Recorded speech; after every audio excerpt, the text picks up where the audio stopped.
Ndagusuhuje kandi nkwifurije ibihe byiza aho uri hose, twabwiye kubana nanjye Ndakize Fred. Reka uyu munsi tugaruke ku bihugu 10 bifite igisirikare gikomeye muri Afurika.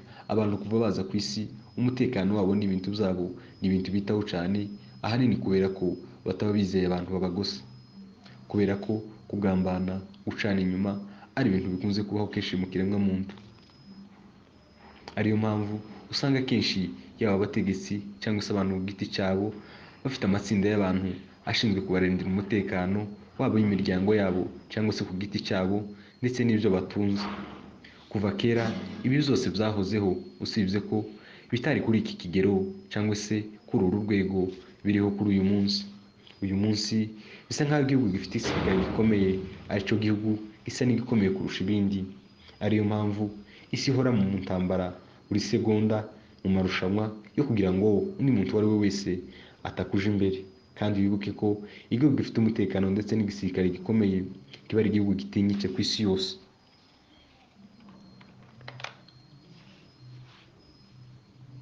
Ese ni gute cyangwa se ni izihe ngingo bashobora kwifashisha mu kumenya uburyo ibihugu birutana mu gisirikare ndetse n'inzego zikomeye?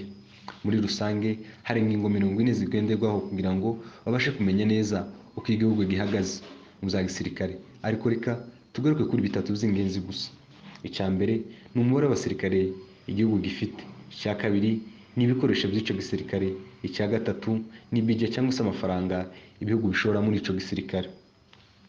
Gusa nubwo babikora, hari igihe bitaba byoroshye kubona amakuru yerekeye igisirikare cy'icyo gihugu, kubera ko ahishe igisirikare cy'igihugu aba ari ibanga rikomeye batifuza ko ryamenywa n'umuntu uwo ari we wese. Iyi nkuru tugiye kubagezaho ni ubushakashatsi bwakozwe n'ikigo cy'abanyamerika cyitwa Global Fire Power kibarizwa muri Congo. Gikora ubushakashatsi cyifashishije ikoranabuhanga, bityo rero kikabasha kubona amakuru yerekeye inzego z'umutekano z'ibihugu byinshi ku isi. Rero reka tubagezeho ibihugu 10 biri ku mwanya wa mbere mu kugira igisirikare gikomeye muri Afurika. Reka duhere ku mwanya wa 10. Ku mwanya wa 10 hari igihugu cya Sudani.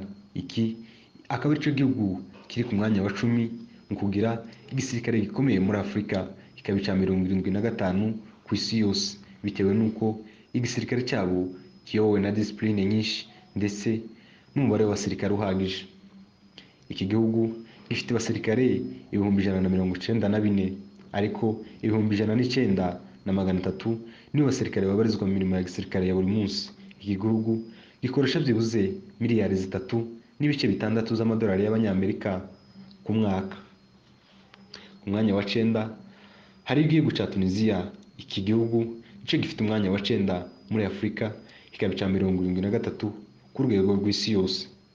Iki gihugu gifite abasirikare barenga 150 cyangwa se 150, ariko 90 gusa muri bo nibo babarizwa mu mirimo ya gisirikare ya buri munsi. Iki gihugu kikaba gikoresha byibuze miliyari 1.2 z'amadolari y'abanyamerika.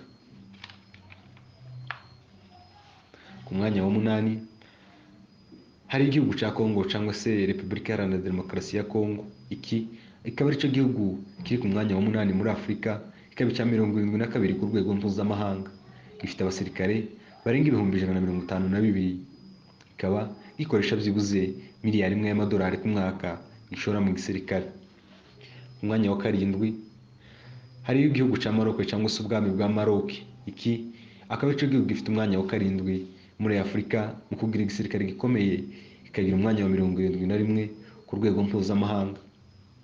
Kikaba gifite abasirikare barenga 375,000, ariko 200,000 akaba arizo bibarizwa mu mirimo ya gisirikare ya buri munsi. Iki gihugu ikaba gikoresha byibuze miliyari 11 z'amadolari y'abanyamerika ku mwaka. Ku mwanya wa 6 hari igihugu cya Angola. Iki akaba aricyo gihugu gifite umwanya wa 6 muri Afurika, kikagira umwanya wa 59 ku rwego mpuzamahanga. Iki gihugu gifite abasirikare byibuze 107,000, kikaba gikoresha byibuze miliyari 1 ndetse n'ibice 2 z'amadolari y'abanyamerika. Ku mwanya wa 5 hari igihugu cya Ethiopia. Iki gihugu nicyo gifite umwanya wa 5 mu kugira igisirikare gikomeye muri Afurika, kikaba gifite abasirikare babarirwa mu 106. ndetse n'ibikoresho birimo imbunda z'intambara zikomeye. Iki gihugu gikoresha byibuze miliyoni 520 ku mwaka. Ku mwanya wa kane hari igihugu cya Nigeria. Iki akaba cyo kiri ku mwanya wa kane mu rwego rwa Afurika, kikaba icya 35 ku mwanya mpuzamahanga. Kikaba gifite abasirikare babarirwa mu 230. Iki gihugu kikaba gifite amatsinda 3 y'igisirikare akomeye.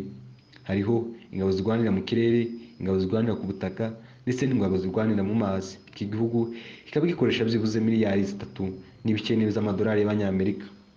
Ku mwanya wa gatatu hari igihugu cya Afurika y'Epfo. Iki akaba ari igihugu kiri ku mwanya wa gatatu muri Afurika, kikaba icya 33 ku rwego mpuzamahanga.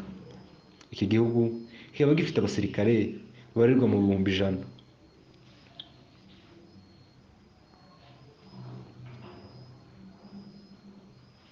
Iki gihugu kikaba ari igihugu cyihariye kubera ko igisirikare cyabo gifite ikoranabuhanga rihambaye kuruta ibindi bihugu byose byo muri Afurika.